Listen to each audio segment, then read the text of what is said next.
Na noite de 19 de setembro de 1961, Barney e Betty Hill voltavam de carro da sua lua de mel quando eles repararam em um ponto luminoso no céu de New Hampshire, nos Estados Unidos. Inicialmente, eles pensaram que pudesse ser um satélite, mas a luz começou a se mover de uma forma inusitada. Com a ajuda de binóculos, eles avistaram uma nave espacial com janelas. E através delas, era possível ver entre 9 e 11 criaturas cinzentas, sem pelo e com olhos e crânios imensos. Assustado, o casal acelerou em disparada, mas a nave os perseguiu fazendo movimentos de zigue-zague. De repente, eles ouviram um apito vindo do porta-malas e sentiram um formigamento pelo corpo. Tudo ficou em silêncio. Barney e Betty haviam sido abduzidos. Quando retomaram a consciência, eles pensaram que toda a experiência não tinha durado mais do que alguns segundos. Mas, na verdade, eles tinham dirigido por cerca de 55 quilômetros sem nem perceber. Dias depois, os Hill procuraram o psiquiatra e neurologista Benjamin Simon para realizar sessões de hipnose regressiva. E foi assim que eles relembraram tudo o que aconteceu dentro daquela nave. O caso Hill é um dos mais famosos da ufologia, mas não é o nosso assunto de hoje. Então se prepare para o teste de polígrafo e vem descobrir o que eles têm a ver com esse episódio de hoje do Arquivo Oculto.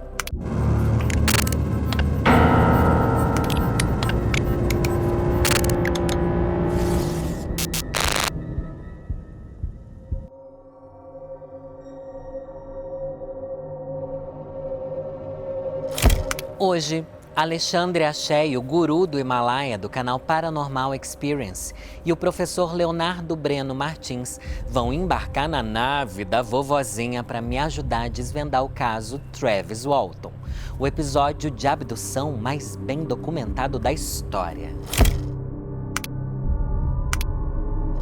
O dia 5 de novembro de 1975 era uma quarta-feira normal, de trabalho pesado para o madeireiro Mark Rogers. Ele havia ganhado uma licitação federal para podar pequenas árvores na Floresta Nacional Apache City Graves, no Arizona, Estados Unidos. Foi ele que montou e liderou o time de outros 6 madeireiros: Kenneth Patterson, Steve Pierce, Dwayne Smith, Allen Dulles e seus cunhados, John Goulet e Travis Walton. Por volta das 18 horas, quando o sol já estava se pondo, eles decidiram ir embora. Colocaram todos os equipamentos na caminhonete e embarcaram de volta a Snowflake, a cidade onde eles moravam. Pelo caminho, eles avistaram uma luz radiante por trás das nuvens e, suspeitando que pudesse ser um incêndio ou um acidente de avião, decidiram desviar de rota para conferir de perto. Chegando lá, eles descobriram que não era um avião nem um incêndio.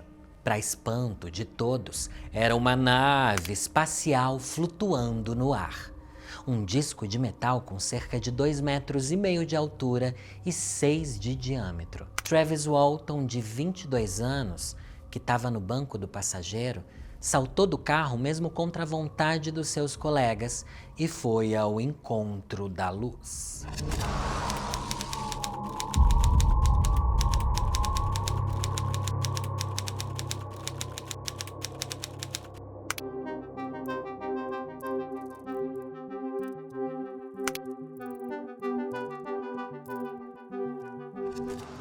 Alê e Guru, onde vocês estavam no dia 5 de novembro de 1975? Eu estava em outra dimensão, com certeza absoluta. Aqui eu não estava. Um lugar melhor? Bem melhor. Foi decaindo então. Foi, a Terra é uma prisão. É uma prisão. E você, Alê? Eu estava encarnado. Estava encarnado? Estava. Você já tinha nascido? Em outra vida, sim. Como você sabe? Regressão de vidas passadas. E você tinha quantos anos na época? 18. Então você sabe que você se torna um suspeito se você estava vivo nessa, mesmo que seja suspeito de outra encarnação. Sim, mas eu estava vivo no Egito. Meu Deus, e o que você fazia no Egito nessa época? Eu era um artesão. E era legal? Então, segundo as minhas terapias de regressão de vidas passadas, eu tive uma morte bem traumática nessa época. E que isso se reverbera até hoje em mim. Então você passou por uma experiência de hipnose regressiva, alguma coisa assim? Igual o Travis Walton passou também, né? Exatamente.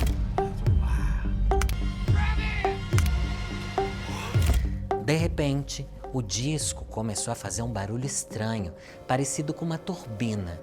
Um feixe de luz azulado, que Travis chamou de energia explosiva, atingiu seu peito e o arremessou por uns 4 metros.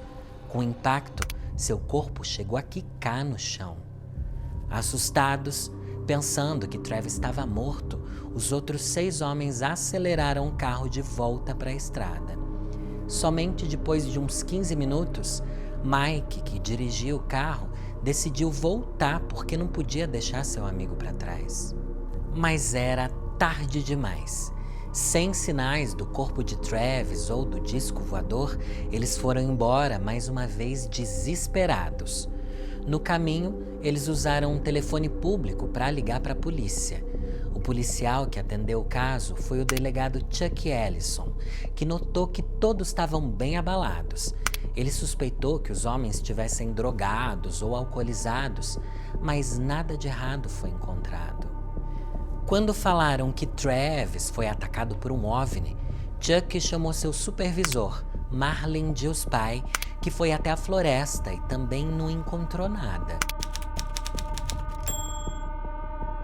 Os policiais, mesmo sem acreditar na história, organizaram as buscas com cães farejadores e helicópteros, porque com ou sem disco voador, Travis realmente estava desaparecido. Ufólogos, profissionais da imprensa e outras pessoas da pequena cidade se juntaram às buscas. A polícia chegou a usar medidores de radiação na floresta e detectou altos níveis radioativos. Seria esse um vestígio da visita extraterrestre?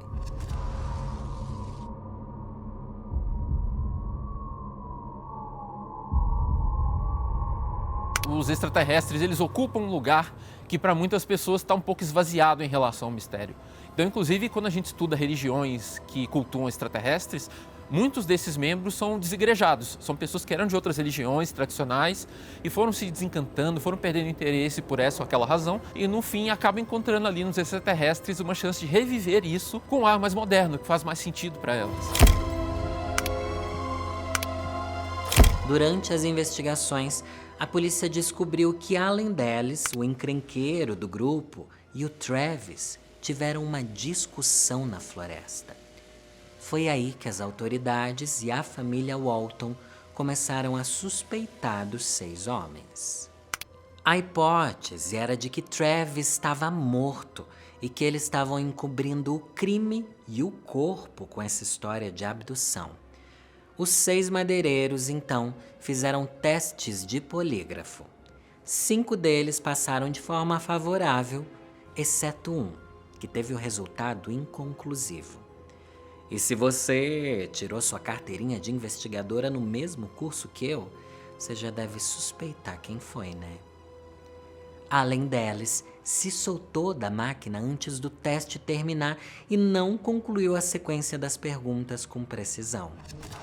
E o que vocês acham que eles estavam fazendo aqui? A gente já pegou muitos relatos parecidos com isso, em que as pessoas enxergam uma luz estranha no céu, uma luz muito mais intensa do que uma estrela, e uma luz que tem um movimento errático ou estranho, que desce, sobe e vai para os lados sem uma lógica aparente. É que a gente já recebeu muito relato de pessoas que estavam passando por momentos difíceis da vida e pediam uma prova de algo, de uma espiritualidade que possa cuidar ou acolher aquele momento de dor, uma prova do divino, de Deus mesmo. E recentemente eu recebi um relato exatamente assim, que a pessoa estava passando por uma situação muito difícil durante o parto do filho, o nascimento do filho, em que essa pessoa desesperada olha para o céu e pede um sinal. alguma coisa, um momento de desespero. Me dê algo para me dizer que eu não estou sozinho, que tem algo, alguém me amparando nesse momento. E aí, esses casos em que aparece uma luz no céu, algum objeto estranho, em que, de certa forma, dá esse sinal que a pessoa está buscando, em que traz um acolhimento de que existe algo além dessa nossa materialidade, dessa nossa realidade de dor e sofrimento e traumas. Enfim, é algo que acontece bastante, é um relato bastante comum. Um dos motivos para a gente entender que esses seres são vistos como superiores é justamente eles ocuparem esse lugar que tradicionalmente vem de seres sobrenaturais que estão aqui para nos ajudar, para nos guiar. Os extraterrestres são como se fossem anjos espaciais, ou como em algumas vertentes da ufologia costuma se dizer, irmãos cósmicos. A gente acaba projetando nos extraterrestres essa questão religiosa tradicional e vendo-os como aqueles seres angelicais que vão trazer as respostas espirituais para a gente, fora que eles vêm do céu, que é um lugar que a gente já tende a atribuir características sobrenaturais, origem do sobrenatural. Por exemplo, Jung, na psicologia, foi um dos primeiros a perceber isso, que o fato de vir do céu, supostamente, é algo que já vai mexer com o nosso psicológico a ponto de nos tornar propensos a divinizar esses seres.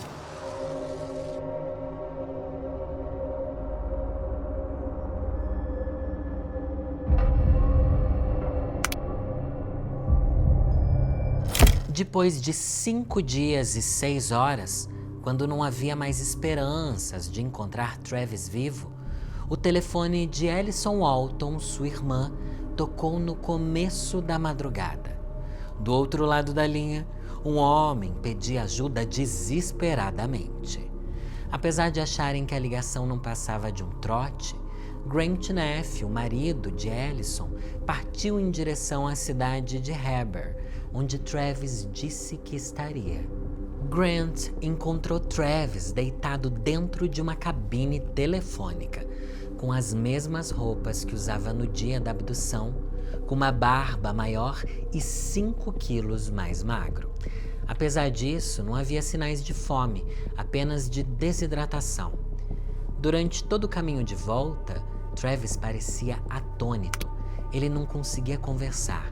Falava apenas sobre seres de pele branca e olhos enormes. Conforme a história se espalhava pela cidade, as pessoas começaram a julgar o grupo de madeireiros.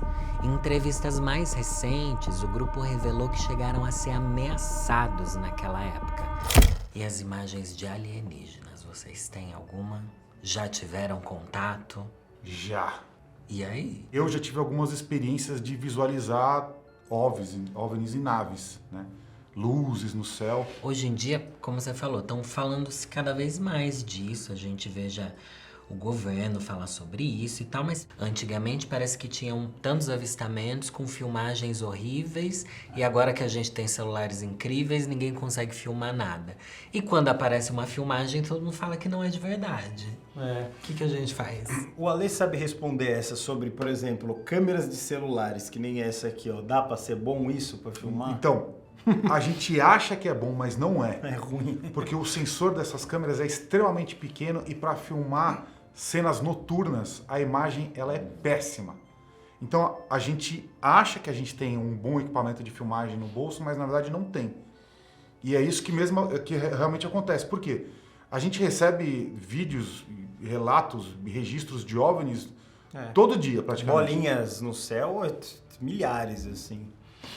E aí a gente sempre vai analisar, a gente pede os arquivos originais, a qualidade do arquivo é sempre muito baixa. Para ter qualidade mesmo, para a gente conseguir mensurar algo, né, ter um material de credibilidade, a gente teria que filmar com uma câmera profissional. Né?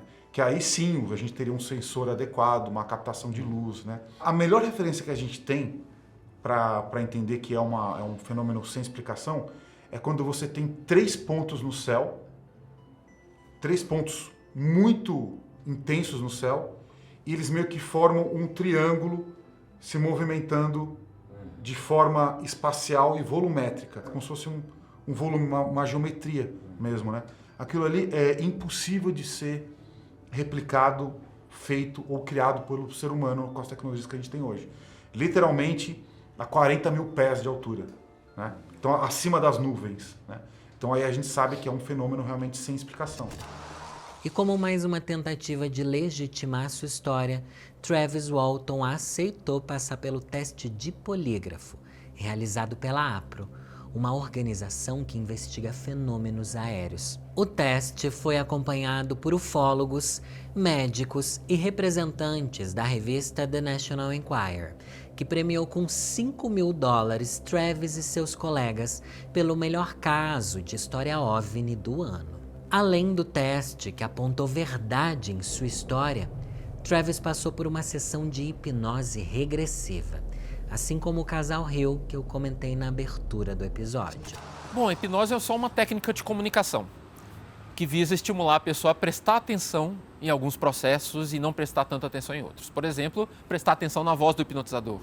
E aí, ao longo desse processo, essa comunicação ela pega carona na sugestionabilidade que todos nós temos. Alguns têm mais, outros têm menos, mas todos nós temos uma possibilidade de responder bem à sugestão. Se eu começar a falar aqui, por exemplo, que começou a ficar menos frio e eu começar a insistir que o vento está parando, que o vento está até dando uma baforada mais quentinha, algumas pessoas podem começar a sentir que a temperatura está subindo. Isso é normal, nós somos seres sociais e nós respondemos a esse tipo de coisa, especialmente se a outra pessoa fala de forma convicta. E a hipnose vai pegar carona nisso, sendo usada em vários contextos. Alguns a gente considera mais legítimos na ciência e outros menos legítimos. Entre os mais legítimos, a clínica. Eu sou psicólogo clínico, a gente usa hipnose na clínica para várias coisas, manejo de dor, ansiedade, mas sempre como auxiliar, sempre como coadjuvante. E como ela promove um estado especial de atenção, isso pode favorecer com que alguns processos ocorram com mais facilidade. Mas um deles não é a memória. Especialmente se forem memórias antigas. Se forem memórias recentes, eu acabei de ser atropelado e vi a placa do carro 10 minutos atrás. Aí minha hipnose é legal, porque me tranquiliza, me torna focado, atento, eu consigo me lembrar daquela coisa que está fresca ainda. Tem até pesquisas mostrando que você, se for pensar no acerto da memória, você se lembra tão bem com a hipnose quanto sem, para fatos antigos. E tem um agravante que ela estimula falsas memórias, que são memórias de coisas que não aconteceram. Porque por conta desse estado que você fica, isso acaba estimulando seu cérebro a criar, fantasiar. Você tem experiências diferentes ali, a sua imaginação ela começa a trabalhar. Só que isso vem na hipnose, como você está num estado um pouco diferente, como memórias verdadeiras. E a pessoa não consegue diferenciar aquilo que vem de uma memória verdadeira. Então acaba tendo essa noção. Inclusive o aspecto emocional da memória. Por isso que muitas pessoas que se dizem abduzidas e são hipnotizadas choram, ficam com muito medo. Inclusive, há pesquisas mostrando que a hipnose pode produzir sintomas de transtorno de estresse pós-traumático com mais intensidade nessas falsas memórias do que para memórias verdadeiras de guerra, de soldados que voltam do combate e coisas assim. Quando acordou, se viu deitado em uma maca dura e fria. Chegou a imaginar que tinha sofrido um acidente na floresta e que seus amigos o tinham encaminhado para um hospital. Mas os médicos eram um pouco diferentes do que imaginava. 3 figuras humanoides de 1 metro de altura, pele pálida, sem pelos, olhos grandes com pupilas e pálpebras. Eles tinham expressões vazias, sem nenhuma emoção no rosto. Assustado, ele pulou da cama e encontrou uma barra que usou para balançar no ar e tentar afugentar os seres. De repente, os alienígenas mudaram de comportamento e saíram da sala por vontade própria, deixando a porta livre para o Travis. Ele usou essa oportunidade para fugir. Segundo Travis, a nave era pequena e bastante apertada, úmida e pouco iluminada. Ou seja, ele foi simplesmente abduzido para um apartamento de São Paulo. No fim do corredor, ele encontrou uma sala com uma cadeira no centro. No teto, a projeção de diversas estrelas que se moviam conforme ele apertava os botões dessa cadeira. Seria essa uma sala de observação? Uma sala de controle ou GPS da nave? Onde o Travis Walton foi abduzido fica entre os estados de Nevada, onde fica a Área 51, e o Novo México, onde aconteceu o caso Roswell. Tem uma coisa ali nessa região, né? Existem regiões onde tem mais incidência de aliens e tal? Monte, Onde que eu posso ir para encontrar? Você quer ver... Ou para fugir de se for no Brasil, por exemplo, vou falar do Brasil que é mais fácil. Tem uma região, eu vi isso com a Carmen Balesteiro, em Monte Verde, em Minas Gerais. Você pode ver muito isso.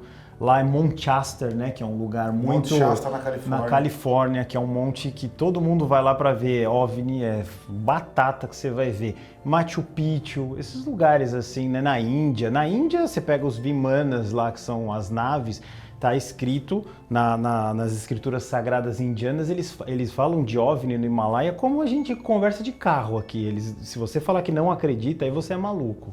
Porque lá é 100% normal, há 5 mil anos, tem desenhos de OVNIs nas pedras, assim. Então, são alguns pontos do mundo, acho que eu colocaria a Índia, ali os Himalaias, porque é um portal ali, né? De repente, uma figura alta, musculosa e loira, um verdadeiro nenenzão, entrou na sala e buscou Travis Walton. Esse suposto alienígena é conhecido na ufologia como nórdico ou pleiadiano. Pelo caminho, eles passaram por um lugar parecido com um hangar de aviões, como se a nave onde eles estavam fizesse parte de algo ainda maior. Finalmente, Travis chegou em outro ambiente, onde o ar era mais frio. A luz externa era mais brilhante do que antes e haviam 2 figuras iguais ao nenenzão vestindo roupas de astronauta. Ele não parava de fazer perguntas e pedir ajuda para os nórdicos, mas não obteve nenhuma resposta. A última coisa que ele se lembra é desses humanos colocarem uma máscara que cobria sua boca e seu nariz. Os próximos passos foram ligar para sua irmã e ser encontrado dentro da cabine telefônica. Ele teve uma experiência muito impactante que ele conheceu os famosos Grey, né? Que são os aliens mais clássicos, o cabeçudo e tal. O que os Greys queriam fazer com o Travis? O que a gente entende é que os Greys, eles seriam uma espécie de raça operacional. O que isso quer dizer? Que eles não seriam as mentes pensantes por trás de uma abdução. Eles seriam literalmente os soldados que iriam executar as ordens. Tanto que o próprio Travis Walton encontrou com outros seres dentro da nave. Então, os seres que o carregaram, que fizeram as experiências físicas, seriam esses Greys.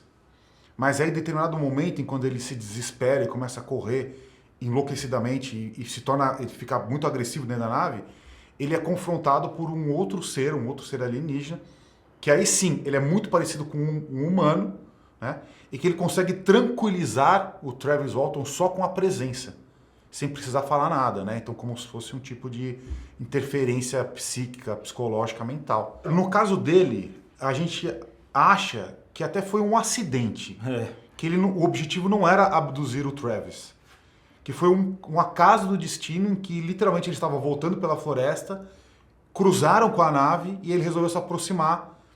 E aí ele acabou sendo vitimizado pelo raio trator, digamos assim, né? Por esse raio que congela e paralisa as pessoas.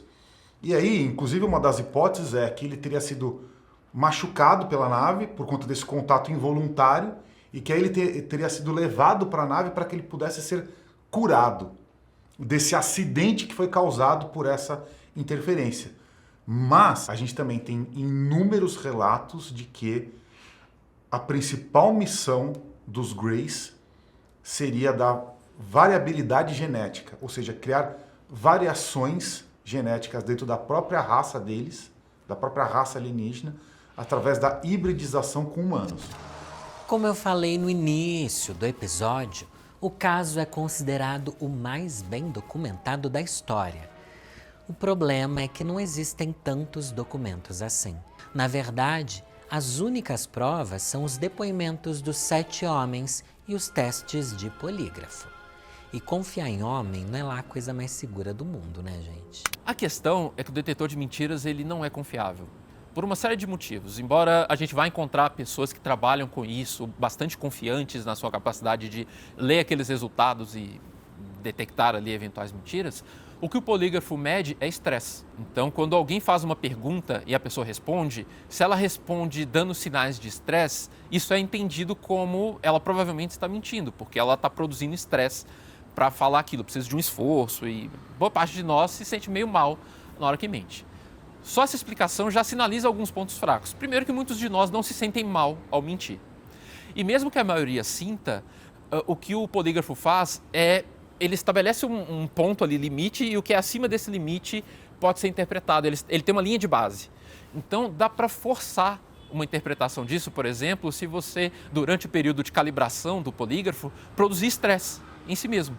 Se eu estivesse aqui agora passando por um polígrafo, tem aquelas primeiras perguntas que inclusive aparecem nos filmes. Pergunta o nome da pessoa, pergunta coisas simples, aquilo justamente para calibrar para aquela pessoa. Eu cravaria a minha unha aqui na minha mão e produziria dor. Isso ia gerar aumento nos meus batimentos cardíacos, ia mexer no nível de suor na minha pele, levar isso para um nível acima do patamar normal, que aí na hora que eu mentisse e eventualmente tivesse alguma reação, ia estar interpretado como normal, porque eu respondia as perguntas de controle já sob esse nível de estimulação. É por essas e outras que o polígrafo ele não é usado em tribunais, em coisas assim, não é aceito como prova. Tanto a hipnose quanto o polígrafo entram no imaginário coletivo como validadores do depoimento do Travis e das demais testemunhas. Mas se a gente entende que nenhuma das duas é uma fonte confiável, que a hipnose produz falsas memórias com muita frequência, inclusive não precisa de sugestão direta. Tem vários experimentos mostrando isso. E o polígrafo, a gente também não pode confiar no resultado dele, acaba que esses dois pilares tão importantes caem. Porém, ter poucas provas não é a única controvérsia na história de Travis Walton. É aí que entra na nossa história o escritor científico Philip Klass, considerado o rei dos desmistificadores de OVNIs. Extremamente cético, ele levantou diversos acontecimentos que apontam o caso como uma grande farsa. E eu, investigadora que sou, vou listar para vocês os principais. Para começar, Travis Walton já tinha um histórico de fraude. Em 1971, 4 anos antes da abdução, ele foi condenado por roubar e fraudar cheques de uma empresa. Em segundo lugar, o xerife descreveu Travis, seu irmão Duane e sua mãe como estudantes de longa data de OVNIs. Mais tarde, seria descoberto que Travis e sua mãe haviam combinado que, se um dia eles vissem um OVNI, eles ficariam embaixo da nave porque não podiam deixar essa oportunidade passar. E supostamente foi isso que Travis fez, né? Outro fato envolvendo a mãe de Travis intrigou as autoridades. Eles ficaram chocados com a calma que ela recebeu a notícia da abdução do filho. Ela chegou a comentar que não era preciso se preocupar, porque em breve seu filho estaria de volta. Philip também descobriu que Travis e seu irmão assistiram, 2 semanas antes da sua abdução, a um especial da rede de televisão de ETV. Mentira, né, gente? Um especial da NBC, The UFO Incident, que contava a história do casal Hill, que eu citei no início do episódio. O casal é conhecido por ser precursor na hipnose regressiva relacionada a experiências alienígenas e os primeiros a descreverem as características de um extraterrestre classificado como um Grey. Olhos grandes, pele acinzentada, sem pelos e com corpo humanoide. Tanto as crenças mais explícitas quanto as mais implícitas, aquelas crenças que a gente não sabe que tem, só descobre na hora que é confrontado com alguma coisa, elas podem influenciar no surgimento de relatos sobre OVNIs ou qualquer outras coisas sobrenaturais. Tem pesquisas muito legais mostrando, por exemplo, que basta a gente estar no contexto cultural que a gente está e ser hipnotizado, que se você pede a pessoa hipnotizada para ela imaginar uma abdução, ela vai descrever de forma tão rica quanto os supostos abduzidos reais, a ponto da gente não conseguir distinguir um relato do outro. Então a gente já vai absorvendo com os filmes, com tudo, tem uns trabalhos bem legais mostrando paralelos de casos famosos de OVNIs com o que estava passando na mídia, com o que estava sendo veiculado nos filmes. E isso é involuntário muitas vezes, não precisa da pessoa fazer um esforço. Uma outra forma da gente ver o papel das crenças, da cultura, nesses relatos sobre OVNIs, é ver como os casos mudaram ao longo das décadas. Se a gente vê lá atrás, quando surgiram os primeiros relatos de abdução, no final da década de 50 com Antônio Vilas Boas, início da década de 60 com o Casal Hill e outros casos da mesma época, a gente vê a influência do imaginário sobre corrida espacial, por exemplo. Então os ETs ali nos anos 50, 60, 70, exceto por uma vertente mais mística, mas esses de abdução, como que eles tinham trajes espaciais análogos ao que a gente via não só no início da corrida espacial, mas na ficção também. E conforme os anos vão passando, essa coisa de extraterrestre mais truculento e que também cata coisinha no chão, igual um astronauta da Terra faria se visitasse com outro planeta, catando amostra de planta e tal, isso começa a sumir por conta de vieses místicos e coisas que foram se fortalecendo da década mais de 70 para frente. Os ETs começam a ficar mais sutis, começam a usar telepatia, não precisa mais ser a força, as roupas começam a ficar mais leves. Parece que o imaginário de cada época contribui muito para o formato que essas experiências têm. Certo. Sabemos que Trev e sua família são apaixonados por OVNIs, mas até eu também seria suspeita, né, gente? Philip Klass descobriu mais um detalhe que reforça sua teoria sobre uma fraude financeira. O contrato florestal que Mike Rogers venceu previa uma multa de $2.500 caso o serviço não fosse cumprido dentro do prazo. Eles estavam prestes a perder o contrato. Em 20 de outubro, cerca de 2 semanas antes da abdução, Mike reconheceu por escrito que o trabalho estava atrasado e não seria possível cumpri-lo a tempo. Eles precisavam de um milagre, de uma desculpa para conseguirem prorrogar o prazo. E havia uma solução. O contrato incluía uma cláusula de força maior, ou seja, caso algum imprevisto como tempestade, furacão, raio, guerra, greve, sei lá, acontecesse, as multas seriam ignoradas. No caso de Travis e Mike, a força maior veio de outro planeta. Só que ele também é um caso que tem as controvérsias, né? Já apontaram que talvez ele tivesse inventado aquilo para fugir de uma multa, uma coisa assim e tal. Só que vocês conheceram o Travis Walton. Ele esteve frente a frente com vocês. Como é que foi conhecer o Travis Walton? Todo o contato que eu tive com o Travis, ele me pareceu extremamente sincero, verdadeiro. Me pareceu uma pessoa bem amargurada, machucada com esse caso. Ele disse pra gente que é um trauma que ele tem. É quase como se ele fosse um veterano de guerra que passou por uma situação extremamente traumática e que ele tem sonhos ainda perturbadores com relação a isso. Então, assim, não foi uma contribuição positiva para a vida dele. Muitos pensam que foi, porque ele talvez tenha ficado famoso, tenha... Tem filmes sobre ele. Pois é, né? Mas o que ele fala é que não. Inclusive, ele não gosta do filme. Ele falou que não gosta. Porque o filme é feito de um jeito meio de terror, assim. E ele falou que a abdução dele não é desse jeito. Ele diz isso pra gente. Ele não achou aterrorizante a abdução? Não, ele achou, mas ele achou que o filme ficou muito pra esse lado, assim, mas é o tipo do filme. E o filme muda muito do que é a realidade, né? E o curioso do que querem falar mal desse caso do Travis Walton é a questão que ele foi numa televisão americana e fizeram aquela máquina da verdade nele e deu algumas incongruências na hora que ele estava falando. Mas, na verdade, como ele mesmo fala, ele é apenas um caipira americano e ele não está acostumado com essas coisas, assim. E ele falou que ficou nervoso e a máquina apontou incoerência na hora. Então, aí que descartaram o caso dele lá nos Estados Unidos, devido a esse programa, né? Mas, assim, se eu tô aqui nesse cenário aqui, eu também tô nervoso. Se colocarem aqui, vai dar alguma incoerência comigo, que é muitas lâmpadas, muito não sei o que, mas às vezes eu tô falando a verdade. Então, não dá pra levar a sério mesmo, porque a gente sabe que tem serial killer que passa por essa máquina e ninguém descobre que é serial killer, porque depende de você estar nervoso ou não, né? Tanto é que isso é bem desqualificado.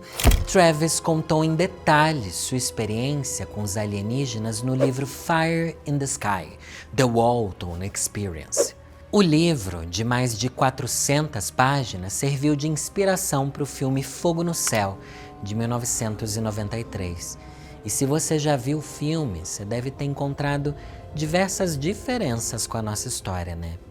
Isso porque a Paramount Pictures achava a história original muito confusa e muito parecida com outros relatos sobre alienígenas. A solução foi pedir para os roteiristas deixarem a história mais provocativa.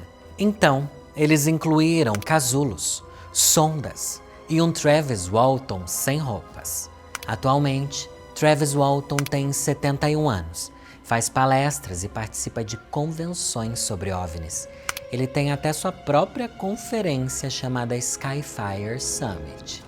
Quais são os filmes que, para as pessoas entenderem o universo dos aliens, eles têm que assistir? Filme, série? O Ale é muito bom de filme, mas um classicaço absoluto é o ET do Spielberg. Ele é um Grey, por incrível que pareça, ele é um Grey pequenininho. Super legal e interage com as crianças, ele faz as plantas crescerem, ele é positivo, é um Grey legal. O ET é um clássico. Um filme que é bem legal também é Contato, é um filme bem interessante, porque ele traz muito do que a gente já observou em relatos, de que os seres alienígenas positivos, o que eles fazem? Eles entram em contato com as pessoas através de arquétipos e de figuras que essas pessoas reconhecem e que têm uma similaridade, uma afetividade. Então, pode ser um personagem de desenho, pode ser alguém que você tenha um carinho e que você se sinta segura. Literalmente, para quê? Para que esse contato seja facilitado e não seja bloqueado pelo medo. Que é exatamente isso que você falou. Você falou, qualquer ser que eu visse, mesmo os bonitos, você falou, mesmo o alienígena bonito, eu ia ter medo. É exatamente assim que eles iam chegar em você, se é que já não chegaram. Agora eu tô me perguntando, né? Mas eles aparecem, tipo, em sonho ou aparecem real, assim? Pode ser. Porque no filme ela fez uma viagem, assim. É exatamente foi isso. Normalmente, isso é uma coisa bem interessante, tá? Pensa então na imagem de que você está na sua cama dormindo e você tem dois seres físicos, biológicos, nos pés da sua cama. Pelo amor de Deus.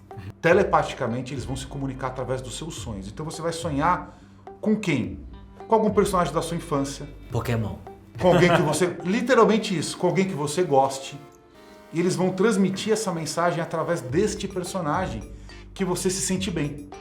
Mas os seres, os Greys... Eles vão estar ali fisicamente. Vão estar ali, exatamente. Eu vou deixar a receita para quem quiser fazer assistindo o seu programa. É assim, a receita, é sério isso, hein? Foi falado pela maior conectora que a gente teve lá no programa. Você vai deitar na sua caminha, tranquilo, colocar o edredom assim e falar assim: eu estou pronto para o projeto Nova Terra.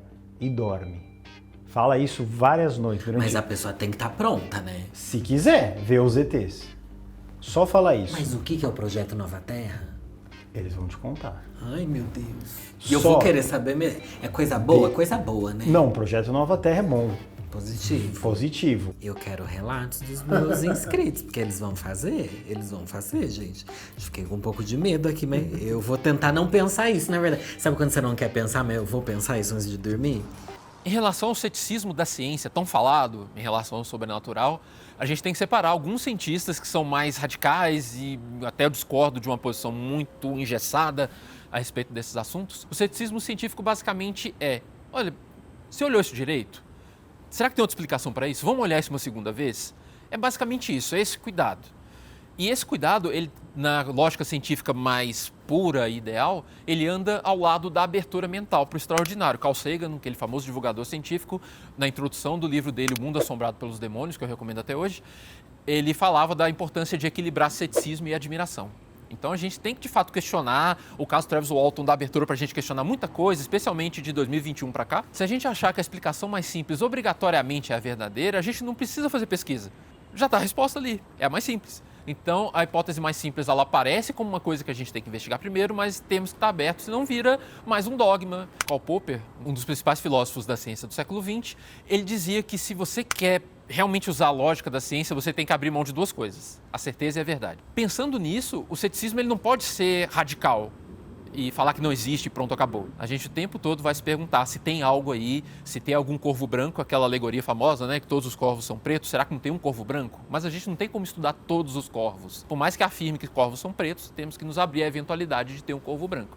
E quando a gente estuda cientificamente o paranormal, a gente está muitas vezes procurando um corvo branco, porque a gente está indo atrás de algo que supostamente foge dos princípios da natureza conhecidos pela ciência. Em relação ao caso Travis Walton, é fascinante, foi um dos casos que cativou a minha imaginação quando eu era criança. Um dos motivos de eu querer estudar esse assunto foi esse caso. Pode ser um pouco desanimador, porque é mais uma faceta do mistério que perde um pouco de força. Ao mesmo tempo, eu gosto de apostar na lógica do Carl Sagan de novo, de que a ciência, quando ela esvazia um mistério, ela apresenta outra coisa fascinante para pôr no lugar.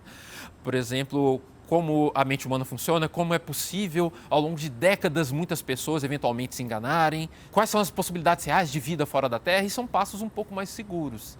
Então eu vejo com muito bons olhos, tem um momentozinho de luto, porque às vezes a gente tem um carinho subjetivo por esses casos, mas eu prefiro a verdade que machuca do que a mentira que consola.